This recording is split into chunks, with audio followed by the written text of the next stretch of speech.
Vantage Point with Pastor Henry and Jessica Moloney will be right back. Don't go anywhere. Hi there. We're recording for Jessica Moloney and myself. We have a few tips we want to share with everybody. So I'm recording the second part of it before I do the first part of it because of certain things and the way we're going to set it up under this thing. So just so you know, those of you catching up with us right now, I know there's going to be a few people watching live. My name is Henry and this is Vantage Point with Pastor Henry. And I'm just beginning to record with Jessica, but I'm making it look like I have already been recording because it's going to be a 3-part series and I want this part to be in between all of the parts. So now I can say welcome to Vantage Point with Pastor Henry, and we're going to go live in 3, 2, 1.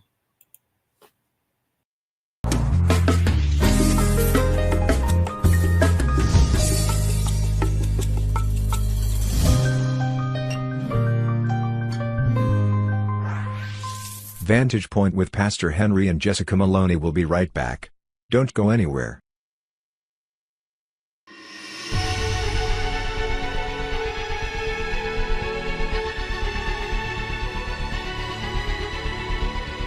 Hello, thank you so much.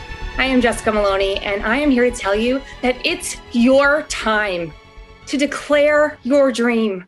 Because at this moment, and in every other moment that you have found yourself in, you are at the center of your dreams.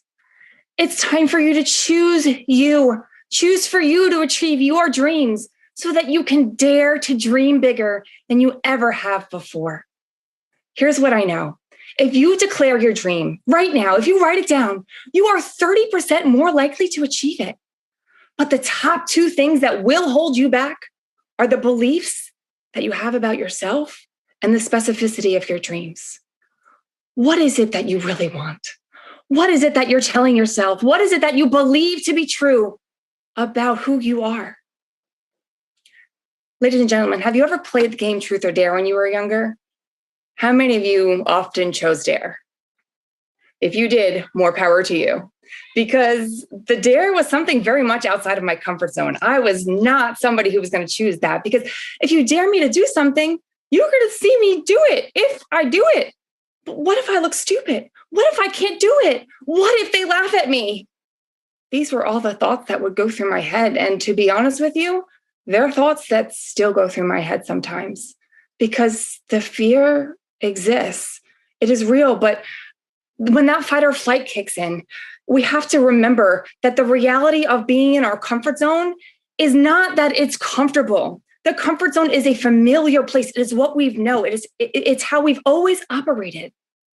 But just because it's always been that way, it doesn't have to always be that way. We've all gotten this far existing in comfort zones. But what if we stepped outside? Because outside of the comfort zone is where we grow. Now, the other side of Dare is truth. Now, you see, the truth can be censored. The truth can be manipulated. I can give you half truths, and I can maintain a level of control.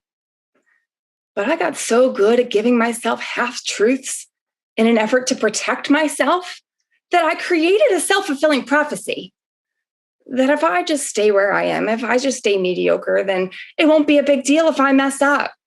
If I don't show up, if I don't try the thing, I can't fail.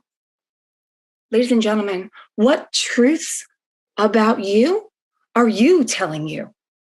What truths about who you are and what you're capable of are you censoring or manipulating? What false truths exist in your mind that are holding you back right now? What are you telling yourself? And what is it that you need to hear from you? I spent a lifetime trying to live out other people's dreams because I was too afraid of what people would think about my dreams, too afraid that somebody else would actually say out loud what I said to myself every day. I can't do it. I'm not good enough. But as Robert Kiyosaki once said, it's not what you say out of your mouth that determines your life. It's what you whisper to yourself that has the most power. My dream as a child was to become a basketball player. One of the many things that I learned from playing basketball was the power of making an adjustment. For a large part of my basketball career, my dad was actually one of my coaches. And he would always say that the game is won and lost on the line, meaning the foul line.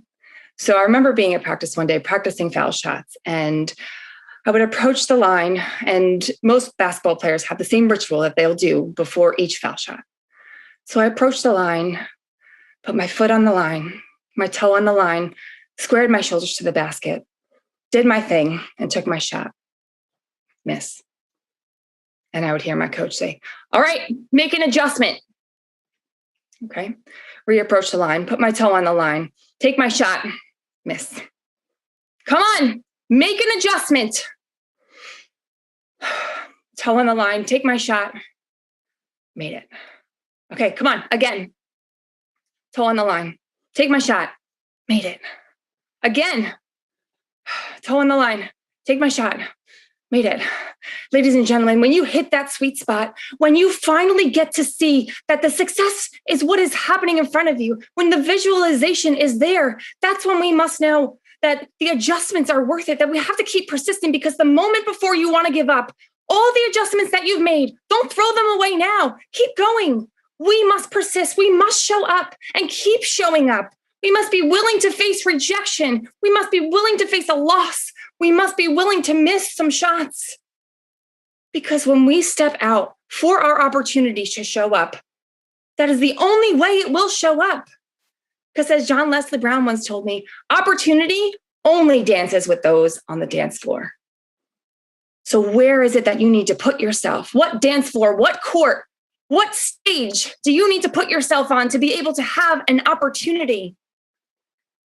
Once you've made the adjustments and you hit that sweet spot and you get a little taste of success, we must use that to propel us forward, because it is so easy then, if we don't keep up with the success, to feel like it could hold us back. But use it to propel us. Just like any sport, you will get tired. You will need to make more adjustments. Do not let that defeat you. It is time for you to live your dream like it is the fourth quarter. Put it all in, put it all on the stage, all on the court. Don't give up now. You've come too far. And we are fighting with everything that we have. Tell me you're not giving up. Put it in the chat. Tell me that no matter where you are, you're not going to give up. Ladies and gentlemen, when I think about dreams, I think about two very important men that talked a lot about dreams. One being Mr. Les Brown and the other being Walt Disney. And Walt Disney said, first, think. Second, dream. Third, believe. And finally, dare. I need you to think about what it is that you really want and what it is that you need to do every day in order to get it. I need you to dream bigger than you ever have before, and come up with this possibility, because we are all possibilitarians, to be able to achieve our dreams. Third, please believe in yourself. It starts with you. You have to choose you first. You have to believe in you and what you're capable of. And finally, dare. I dare you every time to show up for yourself. I dare you to face your fears and to not let you hold you back anymore. Redefine your thoughts and your beliefs, and you will be able to succeed. And again, as well. This is a Vantage Point with Pastor Henry podcast.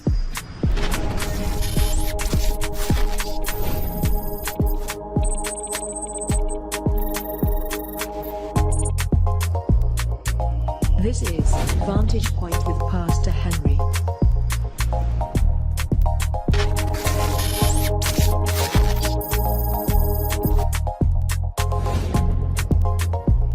This is Vantage Point with Pastor Henry. Welcome to another episode of Vantage Point with Pastor Henry. It is educative, informative, entertaining, enlightening, edifying, and spiritually uplifting. Sit tight and put on your seatbelt and get ready to be blown away. Today's special guest is Jessica Moloney, mental health counselor and women's empowerment speaker extraordinaire. In this episode, Jessica and Henry will continue their discussions on how to discover yourself. Grab your cup of coffee, your drinks and snacks, and sit back and enjoy. This is Vantage Point with Pastor Henry.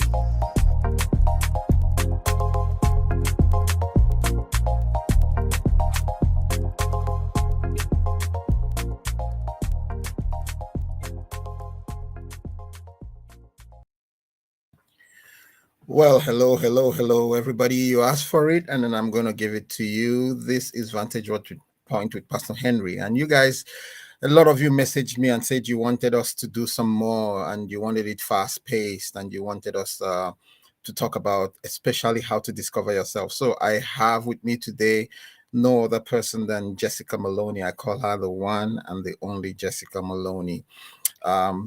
Smart, beautiful, and very, very, very, very down to earth when she tells you the things she's going to tell you, especially when she talks from her heart. I'm sure a lot of you have loved it, and a lot of you will still love it. And I have today also Maureen Rele, who is going to be our ombudswoman. She has a bunch of questions she will be asking at the end. She's collating the questions. So we're going to make it fun today. Instead of me reading the questions, Maureen is going to read the questions, and she's going to listen through the show and make points and then take the questions. Some of them will come direct to me, but I'll send them to her and she'll read it to us. Maureen, I'll introduce her later, but without much ado, I'd love to bring one and only Jessica Moloney on. You're not here to see my face, you're here to see her face and listen to her. So Jessica, save me from everybody telling me get off the screen. Bring Jessica on. How are you doing? Good. How are you? Very good, very good. I asked you off camera, but let me ask you now again. How was the retreat you did with the ladies? Can you tell us a little bit about it? What did you do? Yes. Our women's retreat out in East Hampton was incredible. We had an incredible group of women who were really dedicated to being a part of all of our workshops, who were open to being vulnerable and to sharing their hearts with us. We incorporated all the aspects of wellness. We did some physical wellness. We had a yoga instructor come in. She also spoke to us about the law of attraction, and we began to manifest some of the things that we really wanted to bring in for the weekend. We spent our Friday purging a lot of the stuff that we needed to release and let go of, things that we're holding on to, bitterness, anger, frustration, stress. And we had a fire ritual of being able to like literally burn these things away. And we had incredible dinner together and really just kind of decided to open up and get to know one another on a basis that we don't typically do very often. So we were able to purge and release for Friday, and then Saturday we had an incredible day of workshops. We spoke about mindset training. We did a sound bowl healing. We did a money mindset workshop. We did a feminine energy workshop. We had some incredible speakers and incredible participants. We had a photo shoot. We had a personalized shopping event. We had some fun. We had some laughs. We shared heartfelt stories. We shared sad stories, and we all came together to really support each other. And it was a wonderful experience of purging and releasing, and then manifesting and creating and building, and ultimately creating a vision of what we want our futures to be as we left that 3-day retreat and be able to activate some of the things that we've learned and some of the things that we wanted to bring them into the life that we are returning back to, because that's what it's all about. It's not just about going away for a couple of days and then coming back to like your regular life. It's about being able to apply the things that we've talked about and things that we've learned, and to be able to leave some of the things that we released there in the fire and apply the things that we have learned to be able to enhance ourselves and our life and go after the things that we really want without letting fear or worry hold us back. Good. So that was an only ladies thing. Yes, it was. What are you doing with all the line of guys who are lined up and wanting to attend? I told you there's a couple of men who reached out to me. They're like, "Oh, can I come?" And a lot of people need a getaway for a lot of reasons, so I'm not opposed to opening it up and doing like different kinds of retreats, day retreats. We'll see where it all takes us. But do you take male clients? Typically most of my clients are female, but in my mental health business, I do have male clients, and it's interesting. I do have a lot of males that come up to me after some of my speeches, and they tell me that they can relate to what I talk about, because if I'm talking about some of the experiences in relationships and abusive relationships and the mental and emotional components of it, I just don't think that a lot of men are speaking about it. So if they've been through something like that, they can relate to my story a little bit more. So I'm not opposed to it, but I do work mostly with women. Okay, so let's dive into this. Are you ready for this? Yes, sir. Good. So we're talking about 10 things that people can do right now that will dramatically and drastically change their lives. Very simple, practical steps people can take right now. And you're going to give the first one. You'll take 5, I'll take 5. What's your first one? Go. Okay, so my first one is to learn to take accountability for yourself.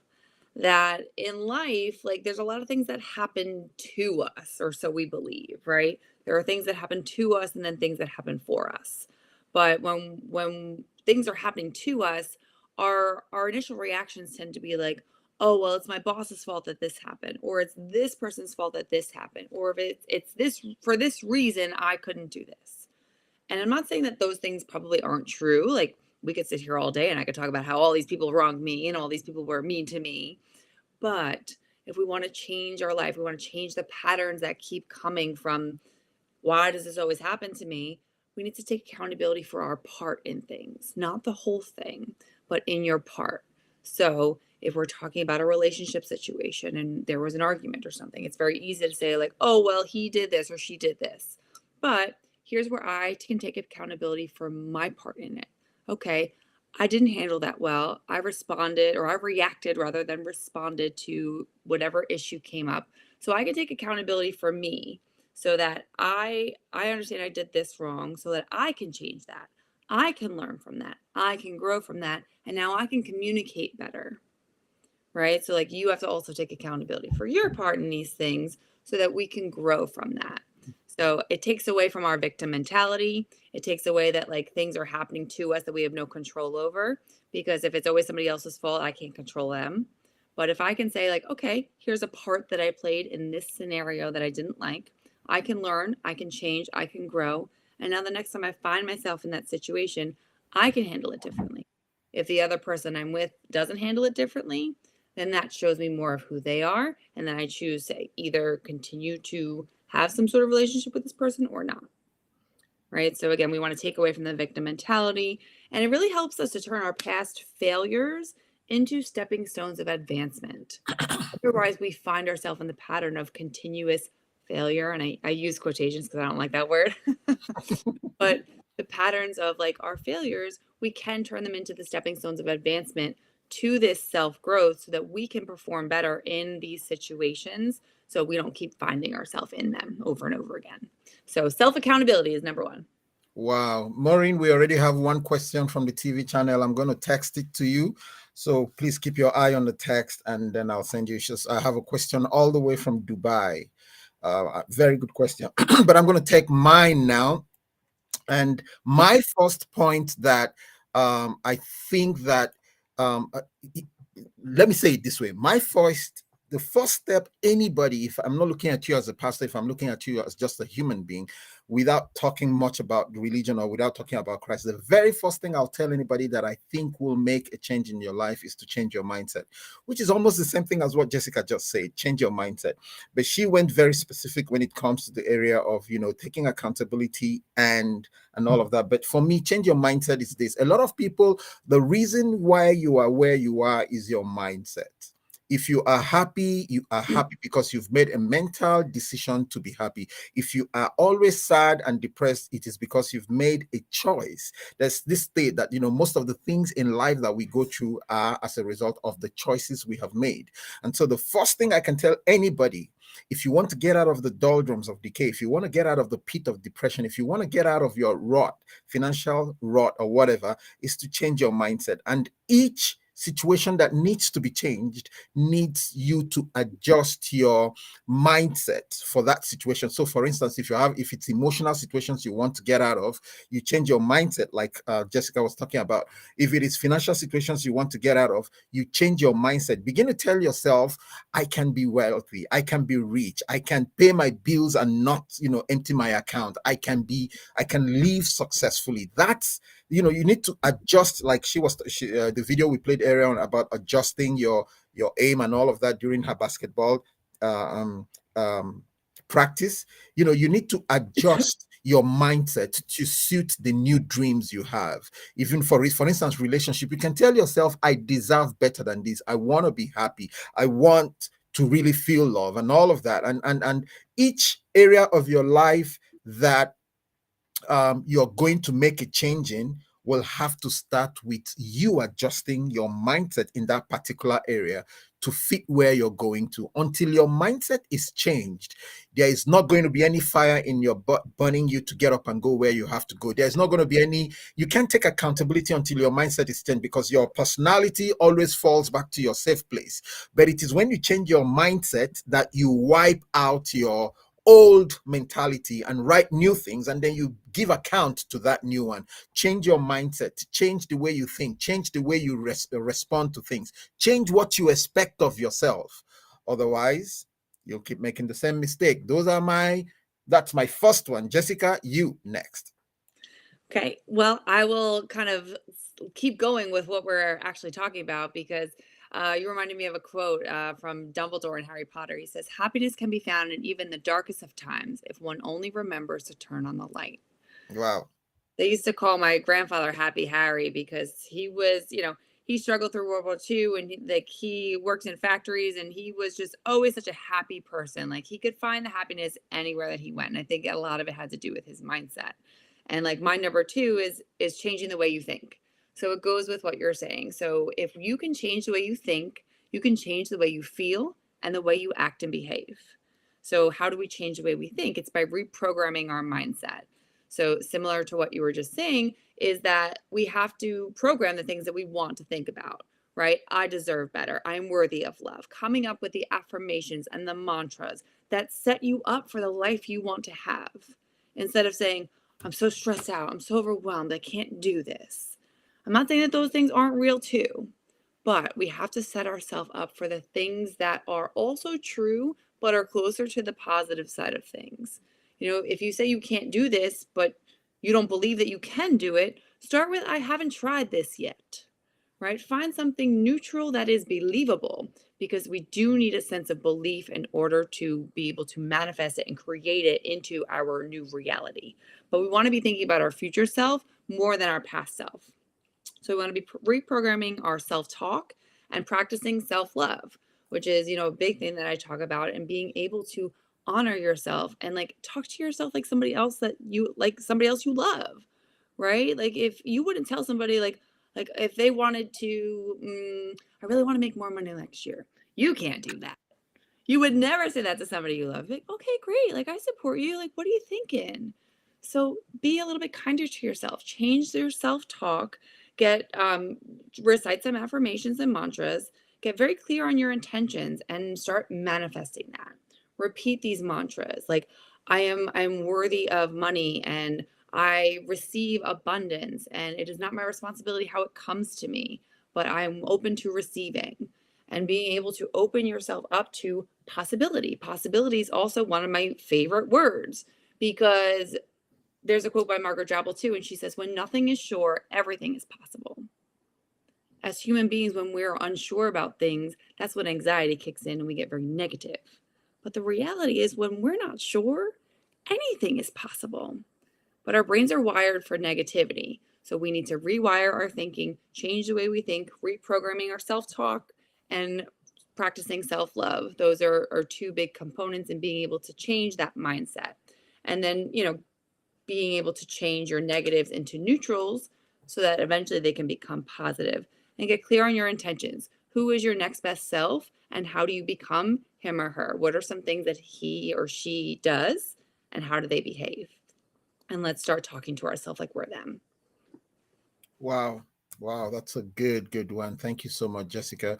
My second one, and I think the questions are coming faster than I can keep up with. My second one, I was just going to say, I might have to give Maureen access to some of the back end, but I think it would drag us because she's in Atlanta. I think it's going to drag us if I split my screen with her. So I don't want to split screens now. But my second one is what I call figure out what your LAL is. Figure out what your LAL, L-E-R-L. Figure out what your LAL. And L-E-R-L is, for me, I coined it. It's my lowest energy required for life. Figure out what your lowest energy required for life is. And I'll tell you how I learned this. When I went through divorce, I was reading up, I researched a lot. And you know what? Divorce will show you a lot of things about you. And for me, there were so many things I learned from my divorce. But two I want to talk about in this topic is this. The first thing I learned from it was that I had so much energy and capacity. That's the first thing I learned from my divorce, because I became a voracious studier of books and listened to a lot of teachings. I bought an iPod. That was what used to reign in those days. It was an 80 gig iPod, and I loaded it with all the marriage counselors I can think about. I listened to everything. I can tell you my top 5 marriage counselors. I learned about people who were in nooks and crannies of USA that were talking about marriage, because I wanted to see what my mistake was, and I was coming from a place of, I didn't do anything wrong, and I was so disappointed. I didn't want to be divorced, but I was so disappointed it was happening to me. But I found myself reading a lot and studying a lot. So I discovered that there's an energy that comes upon you when failure wants to beat you down. But then you find your lowest energy required for living, which is one of the facts I learned during divorce, is that the energy it takes to be divorced is twice the energy it takes to be married. And sometimes a marriage would work if you put the energy it takes if in your divorce. You remember all the things, so many things people do during divorce. They go as far as, some people live together and they draw a line. They wake up every morning, check the line, you didn't have to cross here. The video, they watch the video for 24 hours, make sure you didn't go away. And all that energy, if you had put it in a marriage, if you had put it in your marriage, it would have worked. So the energy, your lowest energy required for marriage, is you discover it because you're divorcing, and now you have to do this. You have to wake up things that I'm sorry, I keep getting calls during Jessica's this thing. But the things that you would not do when you were in a marriage, now you have to do them because you up your energy to live, to be alive. So figure out your lowest energy required for living, and you have to figure that out in every area of your life, and begin to live on that. If you live below it, you will fall below it. If you live above it, then you begin to succeed in so many things. Your lowest energy required for living is where it should be. Your foundation for living should be where you tee off from. Don't ever live below your lowest energy. Don't get lazy because you're married. Live on the lowest energy and build from that. And anytime I remember my lowest energy in any area of my life, I always double my efforts. I always put in a lot more. I stay up late night reading. I stay up late night writing. I'm listening to teachings. I'm reading books, educating myself. You get up when you figure out your lowest energy for living. And the moment you can figure it out, here's what happens to you. You begin to make at least that effort in your life. That's the effort you should make. Make at least the effort that is required for living, the lowest level. Some of us, I know people who didn't have a job before they were divorced because they married into wealth. And now that you're divorced, you have to do 2 jobs. And maybe part of the reason why you had a divorce was that money wasn't coming in. Why didn't you work hard to put money on the table for both of you? And I don't care whether it's the man or the woman. Actually, both of you should come together and make life worth living for yourself. But now that the man or the woman is gone, one of you has to meet all your needs.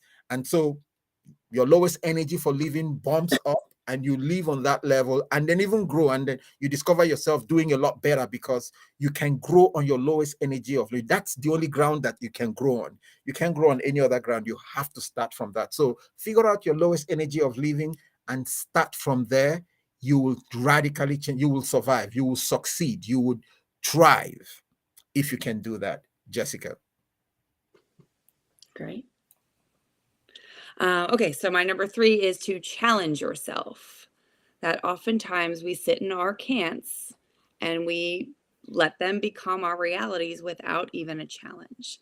That when I was going through my divorce, one of the things I kept telling myself that I can't do was I can't take 2 kids out by myself. That's a lot of work. I can't do that. So I rejected a life where I was doomed to be at home with 2 little babies, a toddler and a baby, because I couldn't handle them both out by myself.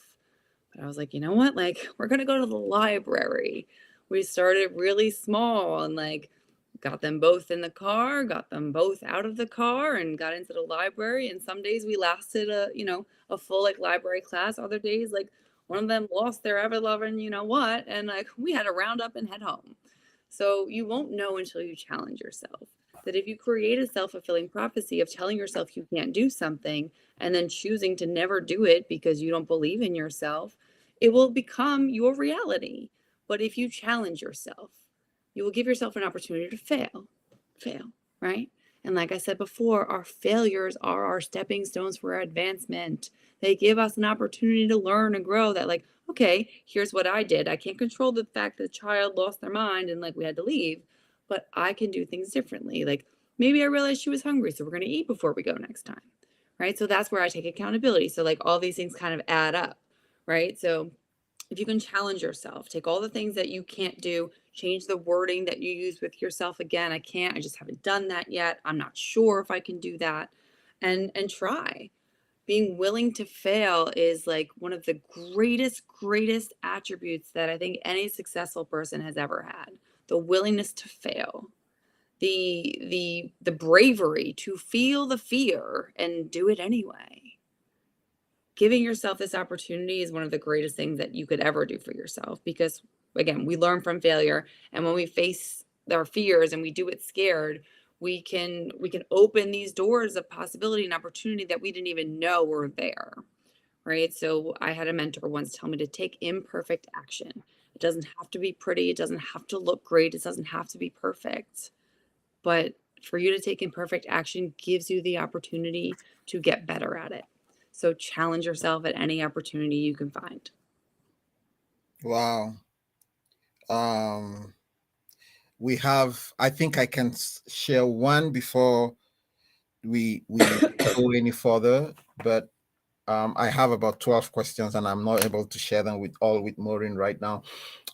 So my thought thing is find your helpers.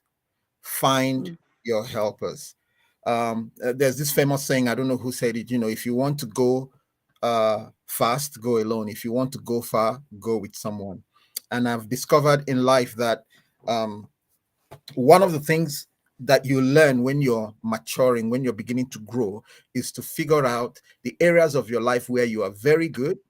And once you do that, you will figure out the areas of your life that you need somebody behind you, somebody beside you, whispering in your ears, and urging you to go. Somebody whose hands, extra pair of hands, or extra extra voice in your heart, in your spirit, in your ears, urges you on. A lot of, let me not put it, and I'm going to say a lot of us, everybody needs encouragement. Everybody needs a whisper. Everybody needs somebody behind or beside them that helps them figure out something. But let me take it away again and just look at it from the 30-foot view, and tell you it's not just, even for instance, in the area of finding somebody to do life with. What about just being friendly? Actually, this is the most important part of it for me. Very friendly people rarely stay stuck. Can I say that to you? Let me say it again.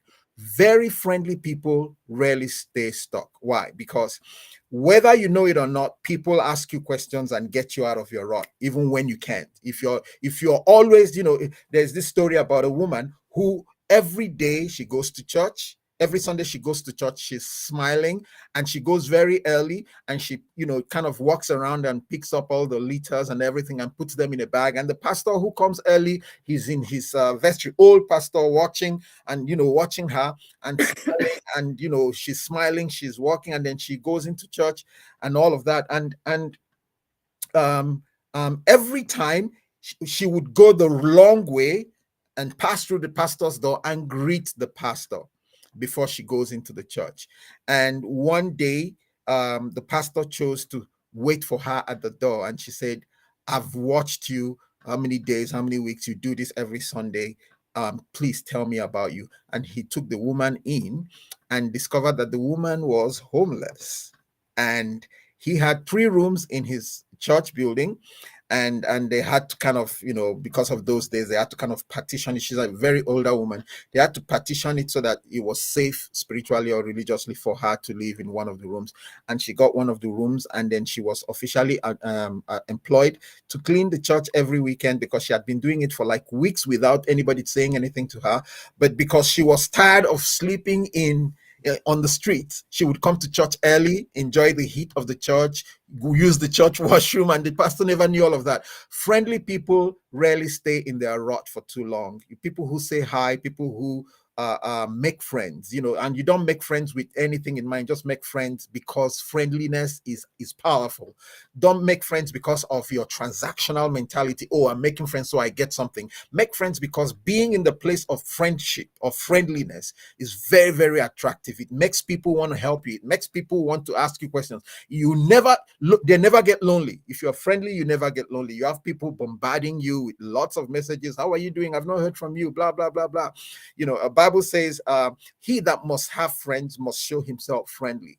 If you ever have picked up your phone and looked at it and say, who can I call to talk to now? I'm kind of bored. Who do I talk to? It's because you've not built the kind of friends that from all over the world that just like that text messages you and you have to respond to text messages. By the time I have to sit down and respond to my text messages alone, it takes me about 20 minutes, and then I'm already chatting with somebody. Oh, it's been long. How are you? What's happening? Oh, Henry, when are you coming to UK? When are you doing this? And my boredom, my loneliness, my depression all fly away because I've laid a foundation of being friendly. And there's so much more to learn. I talk about that in my book, The Heart of a True Lover, the key to being friendly. We're running into a very tight stop, and so we're going to take a little pause here, and unfortunately we may not be able to finish the 5, so we're going to jump over to Maureen and have her ask us all the questions that we have. I have a bunch I will still send out to her so that we spend the last 10 minutes answering questions, because Jessica has an appointment to catch up. But please don't go anywhere. We will be right back in 1 minute.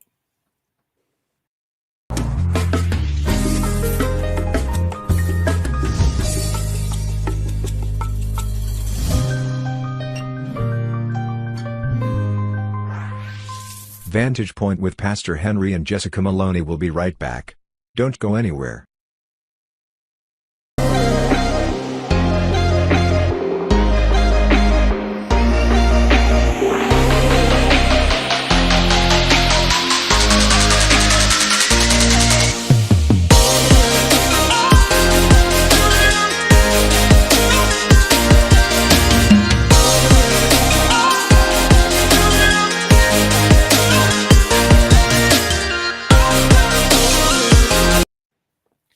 Hey, just quickly wanted to highlight, I'm very proud, I'm very happy this has worked out for me. Some of you know I just published a book, The Heart of a True Lover. My publishers just spoke with me, and we're going to break it down into 3 books. So we're looking forward to that, because everybody's saying there's so much and they'd love to have it in just small sizes, and that's going to be happening in the next 2-3 weeks, so hold on for that. But I still have a lot of other things to announce.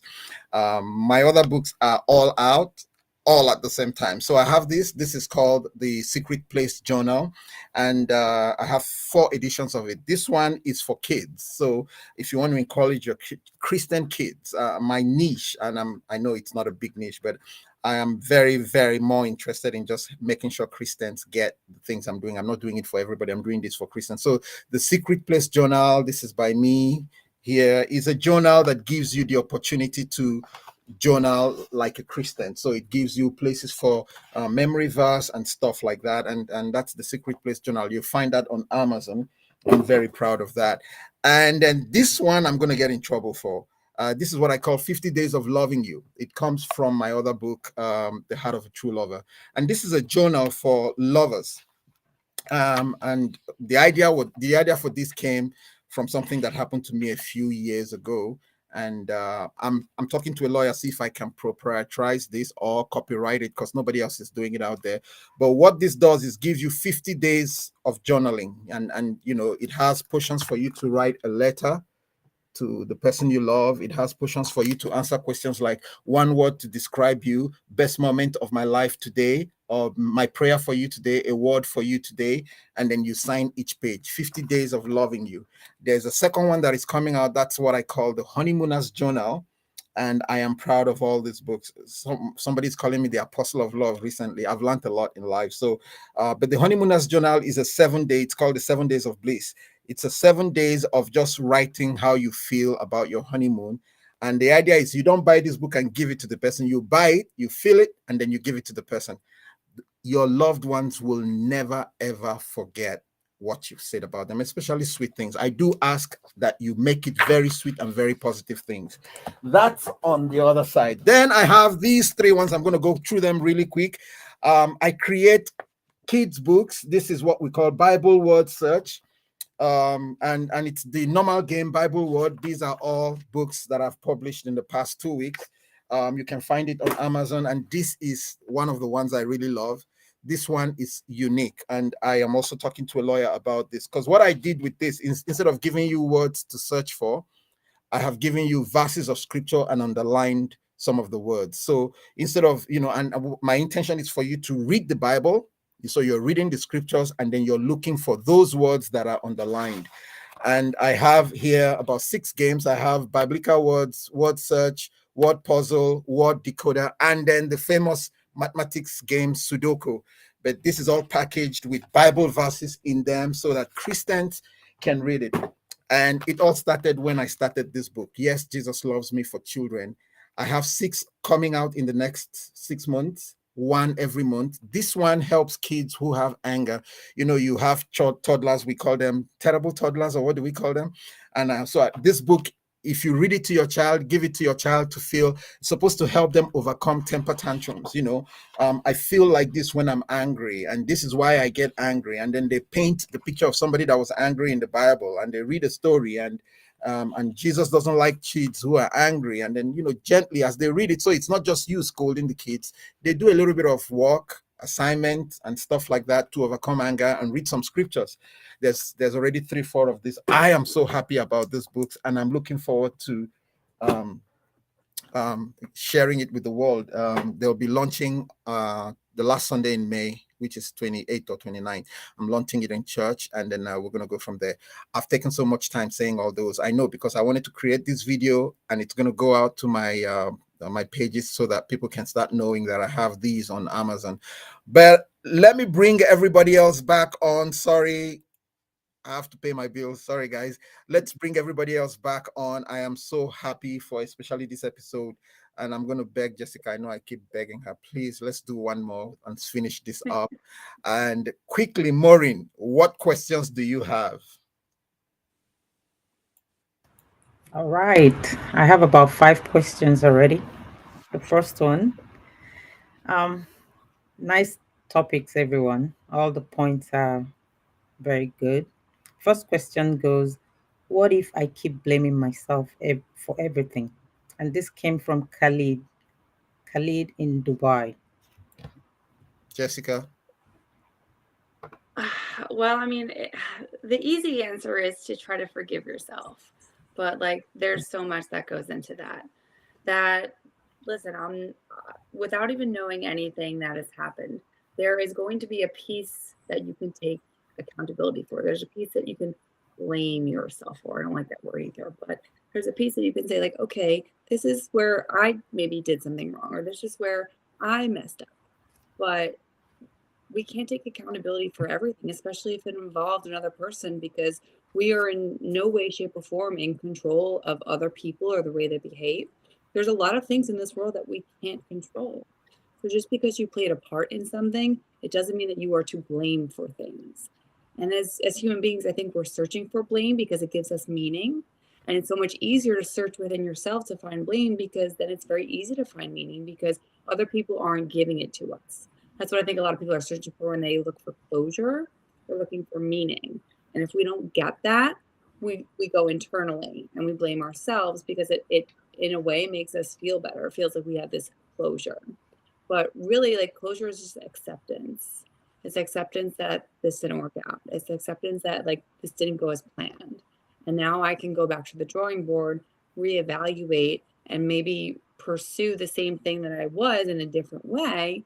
Learning with what I've learned now, I can go about pursuing things differently. So try to forgive yourself for the mistakes or the places that you can take accountability and say like, okay, I did this wrong, but forgive yourself and learn from that, because then you become an elevated version of yourself and you are no more that person. So if I'm not that person, I can't necessarily still feel bad for that. I am no longer that person. I feel bad that I was that person and I participated in that, but I'm not the only one to blame. And I forgive myself because I am now elevating because of that experience to become a better version of myself. Wow, wow, wow, very good. Maureen, any other one? Yes, we have some more.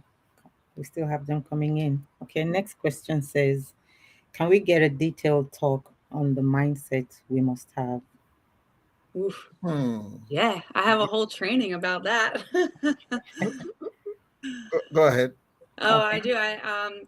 So one of the workshops that we did at the retreat was a mindset training about like basically about self-worth. So being able to do a lot of the things that we talked about and reprogramming the thought process by asking yourself some of these deep questions. So I have a list of these. If you want to learn more about that, you can feel free to reach out to me on social media platforms at the Jess Moloney or my website, which is jessicamoloney.net, and I'd be happy to share some of that with you. Wow. All right. Or do another talk. Yeah. All right. Next question. Please explain again the lowest energy. Oh, wow. I think that's for me. Lowest energy. Um, let's see if I can do it in 20, 30 seconds. The lowest energy is the energy, the least energy it would take for you to succeed or survive in any situation. And usually, when you, I'll give you a good experience. Let me give you a scriptural story that will just help you understand it. There were four lepers who were in a city in Israel when the Assyrian army had camped out and they were going to destroy Israel. The king locked the gate and said, let's stay inside, and if we die, we die. But four lepers said, well, the people are broke. They are not giving us any money. They're not giving us any food. What happens to us if we just go? If they kill us, we kill us. By the way, we're going to die here. So the least energy it required of them to survive was to get up and walk out. And when they walked out, the Bible tells the story that the Assyrian armies heard the sound as if it was an army that was coming, and they ran away and left everything in the tent. And that was how the four lepers went in and got everything, then went back and told Israel, hey, look, they ran away. There's so much food and so much everything. So if you don't execute your lowest energy, you will stay and die in your disease and die in your pain and die in your suffering and die in your situation. The lowest energy is the energy that is required of you to get up and do something that would make you survive and live. That's what the lowest energy is. Maureen. All right, then. Next question. I never seem to be able to challenge myself or keep up with my challenges. How do I tell myself that I am a failure? I can't get the voice of my ears. That's a good one. Mhm. Start small. I've had clients that like their greatest challenge was to get out of bed. Wow. If that's where you start, get out of bed and go to the couch. If that's where your challenge starts, like that's the challenge. Anything beyond that is a bonus. So one of the things that is really important to know is that the root of the word confidence in Latin means trust.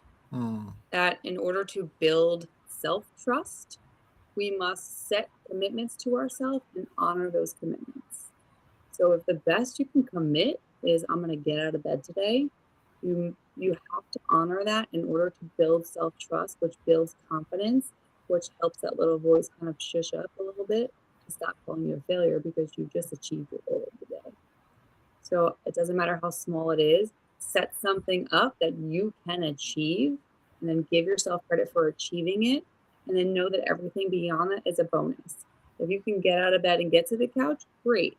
If it's making yourself a meal, if it's getting dressed, if it's putting makeup on, if it's doing Come your on. hair, we have to start small, but whatever that step is, being sure to honor it for yourself. That is Mm, the basic start level. So start where you can. There's no shame in it. wow. Wow. Very good. Maureen. Does that answer the second one? How do I tell myself that I am not a failure? I can't get the voice of my ears. Oh, wow. Yeah. Well, I think that like once you start doing those things, like keep a track record, keep a brag sheet that like if today I got out of bed, like check check stickers, markers, highlighters. I like to color code. Like, you might still feel like a failure after like 1 or 2 days, but you look back at this brag sheet or this tracker and you say like, oh, look, I've done it for like a whole week. Give yourself credit. Allow yourself to succeed. If you don't give yourself permission to have credit or succeed, you will continue to tell yourself, well, that's not good enough, right? I can sit here and tell you how I'm a failure and I haven't achieved anything because there's more that I want and I haven't achieved that yet. But I could also sit here and tell you what I have done, right? I could tell you all the things that like I did today that I didn't want to do today. And you could be like, wow, that's great. Like, but no, it's not. I didn't do anything that I was supposed to do or things that I wanted to do. It's perception too. So set yourself up for success. Whatever it is that like you're going to do, like I want to drink more water, right? So like maybe I only finished 1 water bottle today, but you know what? Like I did something. I achieved something. I did not fail because I made progress. So like failure is something that I like to define as that you haven't failed until you have stopped trying. So if my goal is to drink more water, just because I didn't get to like whatever the recommended ounce is today, doesn't mean that I haven't failed because I'm going again tomorrow. So be careful with that word. Like I said before, I don't like that word, but if you can take on the definition that I gave you, then you have not failed until you stop trying. So if you need a break, take a break. If you made progress today but didn't quite get the goal, we'll take progress. We have to redefine failure. Until you give up, you have not failed. Good one. Until you give up, you haven't failed. That's beautiful. Thank you. Maureen, any more? Yes, next question. How long does it take to reprogram myself? Good one. Yeah, that's a great question. And unfortunately, like everybody's different. And it really depends on like how consistent you are. And see, I told you Jessica was good. That's such an amazing answer because it's easy to have said, if you do something for a number of times, then it changes, but that's just a very, very good answer, and I'm learning from that. That's a very good answer. Everybody is different. And sometimes what everybody can do in 7 days is not what somebody else can do in 7 days. And here is why I'm saying it. Sometimes we call people failure because we put a stereotype. And that's why people fail. But a lot of people will succeed if we let them be unique and we treat them in the unique way that they are. That's why, sorry I took that from you, but that was just a very good point, Jessica.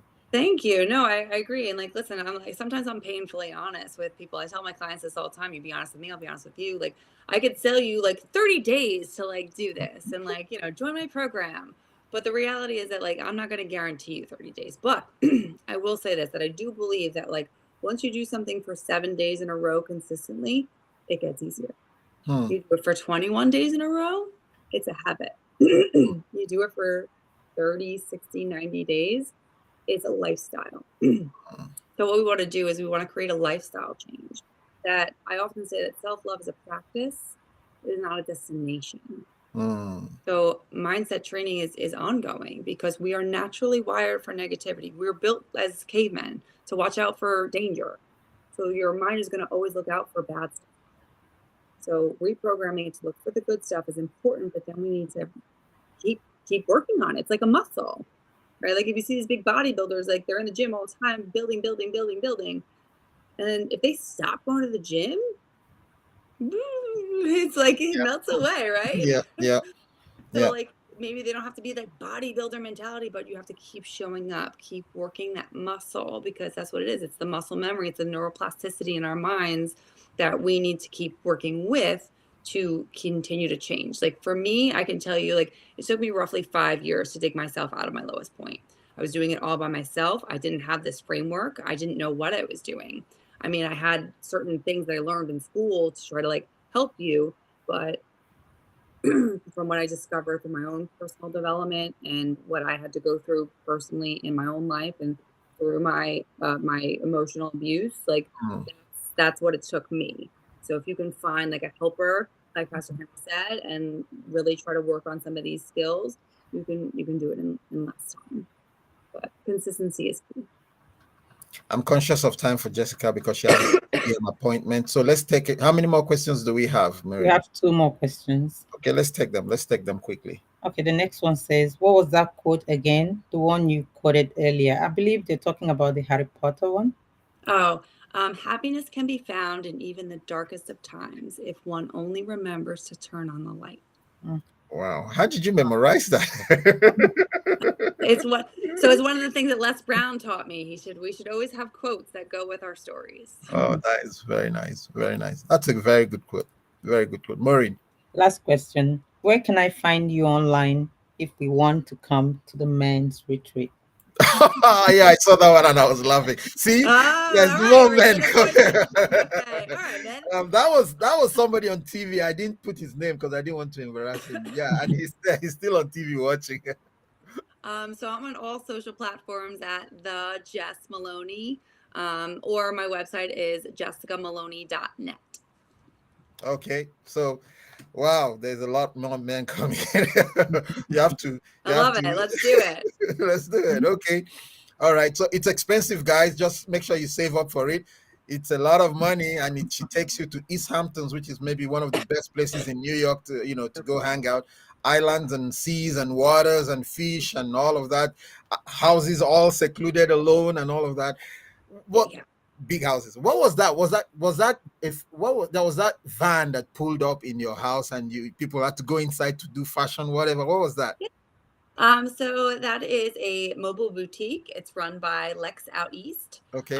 She is incredible. Her name is Alexis, and she's a big background in the fashion industry, and she decided to start a mobile boutique. So she brought her entire boutique in a van to the house that I rented, and the ladies got to go shopping. We found one-of-a-kind, incredible pieces, and everyone was thrilled. It was such an empowering, and she styles you. So it was a very empowering moment for a lot of the women.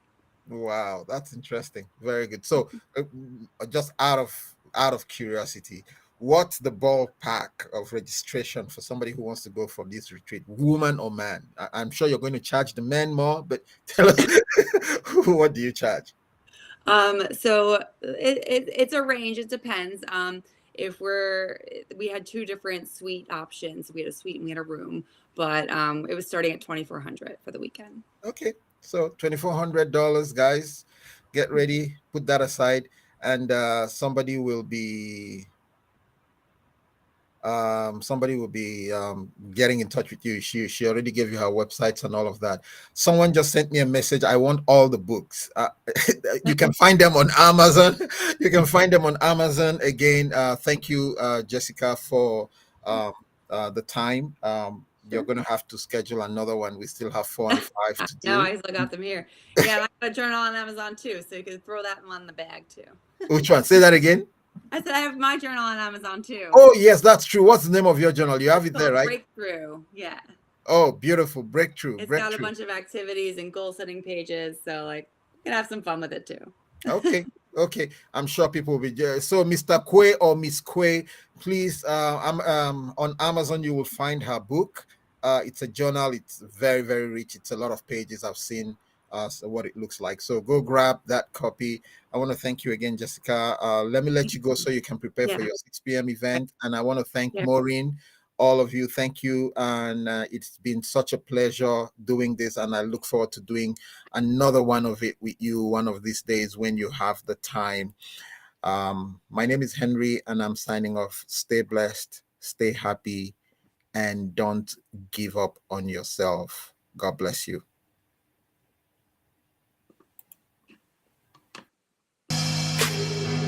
Thank you for watching this episode of The Vantage Point with Pastor Henry. Hope you enjoyed it. If you did, please share it with your family and friends. You can find us on iTunes, iHeartRadio, Spotify, and wherever podcasts can be found. Download the latest episodes on Saturdays, weekly. I look forward to sharing the next episode with you. As always, stay well, stay healthy, stay happy, stay loved, and stay blessed.